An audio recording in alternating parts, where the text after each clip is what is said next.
70 साल का एक बंदा जेल में बैठा है और उस पे चार्ज क्या है कि उसने यूथ को करप्ट किया। वो अगर चाहे तो डील करके मुल्क छोड़कर चला जाए। ऑपोजिशन कह रही है ये बंदा अब खत्म है, अब कुछ नहीं हो सकता इसका, और उसके पास 2 ऑप्शन है, या तो माफी मांगो और या इसी जेल में मरो।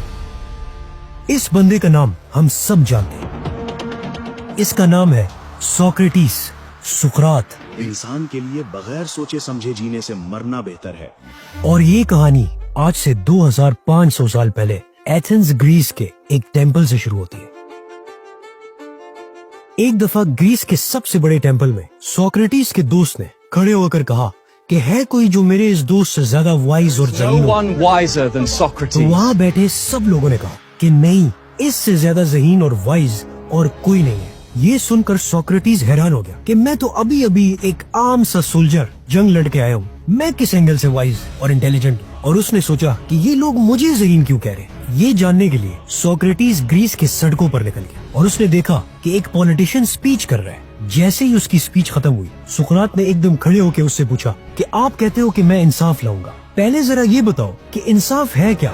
तो उसने जवाब दिया कि इंसाफ वही है जो अवाम चाहे। तो सोक्रेटिस ने पूछा, अगर कल अवाम फैसला करे कि हमें कमजोर का हक खाना है तो क्या वो भी इंसाफ होगा। तो पॉलिटिशियन हैरान हो गया कि अब मैं इसे क्या जवाब दूं। तो सोक्रेटिस ने फिर पूछा उससे कि तुम कहते हो कि मैं अवाम की खिदमत करूंगा, तो खिदमत का मतलब ये है कि उनकी हर बात मान लेना या वो करना जो सही हो। तो पॉलिटिशियन ने कहा, मैं अवाम की हर बात मानूंगा। तो सोक्रेटिस ने फिर पूछा कि अगर मरीज कहे कि मैं जहर खाना चाहता हूँ तो अच्छा डॉक्टर वो है कि उसकी बात मान ले या उसे रोके। तो वहाँ बैठा पूरा क्राउड एकदम हैरान हो गया कि ये किस किस्म के क्वेश्चंस हैं। फिर सोक्रेटिस ने पूछा कि तुम करप्शन खत्म करना चाहते हो, तो करप्शन क्या सिर्फ रिश्वत लेना है या अपनी पावर अपनी और अपनी फैमिली के फायदे के लिए यूज करना भी करप्शन है। एकदम सारा क्राउड चीखने लगा कि हाँ, ये भी करप्शन है। वो पॉलिटिशियन वहाँ से बहुत ही शर्मिंदा होकर चला गया और लोग सोक्रेटिस के फैन हो गए। आराम आराम से सोक्रेटिस ग्रीस की सड़कों पर आवाम से यही क्वेश्चंस करने लगा।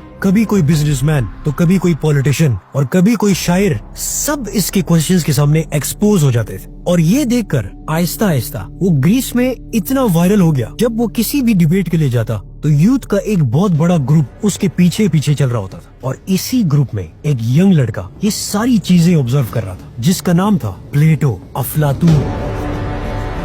ये लड़का देखता था कि ये बंदा नंगे पैर घूम रहा है, हर दिन सेम कपड़े पहन रहा है और उसे दुनिया की कोई चीज नहीं चाहिए, और ये सब वो सिर्फ कौम को जगाने के लिए कर रहा है। सोक्रेटिस का फेम देख के वहाँ के पॉलिटिशियंस, बिजनेसमैन और शायरों को बहुत ज्यादा गुस्सा आया, क्योंकि अब जब भी वो कहीं भी जाते थे तो यूथ उनसे बहुत ही खतरनाक क्वेश्चंस पूछते थे। तो इन सब ने मिलकर एक दिन प्लान बनाया कि हम सोक्रेटिस को किसी न किसी तरीके से फंसाएंगे, और उन्होंने सोक्रेटिस के खिलाफ एक केस कर दिया कि एक तो ये यूथ को करप्ट कर रहा है और दूसरा हमारे खुदाओं की तौहीन कर रहा है, क्योंकि पहले यूथ हमारी बड़ी इज्जत करती थी और अब वो बहुत ही बदतमीज हो गई है। और इसी केस की वजह से उन्होंने सोक्रेटिस को जेल में डाल दिया। जब उसे अदालत में पेश किया गया तो जज ने उससे पूछा कि तुम पे इल्जाम है कि तुम यूथ को करप्ट कर रहे हो। तो सोक्रेटिस ने हंसकर जवाब दिया कि मैं तो सिंपल एक सवाल पूछता हूँ जिससे यूथ सोचने पर मजबूर हो जाती है और करप्ट लोगों को पहचानने लगती है। अगर इसे आप करप्शन समझते हैं तो हाँ, मैं गिल्टी हूँ। तो जज ने एकदम देखा और उसने फिर पूछा कि तुम रहम की अपील क्यों नहीं करते। तो सोक्रेटिस ने एकदम हंस के कहा, क्योंकि जो खिदमत मैंने ग्रीस की है वो किसी ने नहीं की और मुझे इसका बहुत बड़ा अवार्ड मिलना चाहिए। मैंने नौजवानों को जगाया है, मैं क्यों रहम की अपील करूँ। इस बात पे जजेस को बहुत ज्यादा गुस्सा आया कि ये बूढ़ा शख्स ये हमारा मजाक उड़ा रहा है।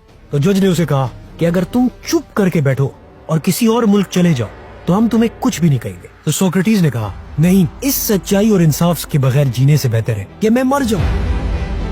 तो जज ने एकदम उसे कहा कि फिर हम तुम्हें मौत की सजा क्यों ना सुनाए। तो सोक्रेटिस ने बड़े ही काम और कॉन्फिडेंस से जज को कहा कि मुझे मारने से आप सच को नहीं मार सकते। फाइनली जजेस को समझ आ गई कि ये बंदा अब किसी सूरत टूटने वाला नहीं है, तो उन्होंने सुकरात को मौत की सजा सुना दी और कहा कि तुम जहर खा के मरोगे। जिस दिन ये सजा सुनाई गई उसी दिन ग्रीस की रिलीजियस छुट्टियां स्टार्ट हो गई और वो 1 महीना जेल में रहा। उसके सारे दोस्तों ने उसे भागने को कहा। इवन एक दोस्त ने वहाँ जितने गार्ड्स थे उनको रिश्वत दी और उसे कहा कि चलो भागो, मगर सुकरात ने कहा नहीं, खामोशी से बेहतर मौत है। और आखिरी दिन सब दोस्तों और यूथ से मिलने के बाद उसने वो जहर पी लिया और वो मर गया। और उसी दिन अफलातून और उसके सारे दोस्त वहाँ पे खड़े थे। सुकरात की ये मौत देखकर अफलातून ने अपनी जिंदगी का मिशन बना लिया कि वो सुकरात का मैसेज पूरी दुनिया में फैलाएगा। और आज 2500 साल बाद ये कोई नहीं जानता कि ग्रीस के उस जमाने के लीडर्स कौन थे, लेकिन सुकरात हमेशा के लिए जिंदा है, क्योंकि सोक्रेटिस दुनिया की तारीख का वो बंदा है जिसने नौजवानों को जगाने के लिए अपनी जान दे दी। और इसकी कुर्बानी की वजह से अफलातून, फिर एरिस्टोटल और उसी की टीचिंग्स की वजह से एक यंग लड़का अलेक्जेंडर द ग्रेट ने दुनिया की तारीख की सबसे बड़ी एम्पायर बनाई थी। सब्सक्राइब।